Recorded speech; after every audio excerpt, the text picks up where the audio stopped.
আল্লাহ তাআলা বলছে, বান্দা এবার যদি মনে করে থাকো তোমার গুনার পরিমাণ বেশি, তাইলে তুমি অন্য কোথাও গিয়ে লাভ নাই।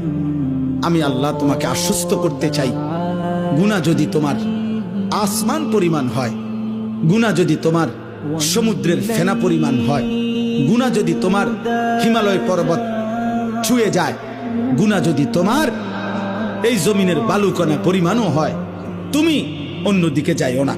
তুমি যদি শুধু বুঝতে পারো, অনুভব করতে পারো, তোমার ভিতরে যদি উপলব্ধি আসে আমার গুনাহ বেশি, আর আমার এই গুনাহ আমার জাহান্নামে নিবে, আর জাহান্নামের আগুন আমি সহ্য করতে পারবো না, খোদার কসম আল্লাহ বলেন এদিক সেদিক না গিয়ে বান্দা তুমি আমার দিকে ফিরে আসো, আমার রহমত থেকে নিরাশ হইও না। আমি ওয়াদা করলাম, আমি আল্লাহ এক সাগর নয়, আমি হাজার সাগর, এক পৃথিবী নয়, আমি আসমান ছোঁয়া গুনাহ একবারে একসাথে মাফ করে দেব। তুমি আমার কাছে আসো।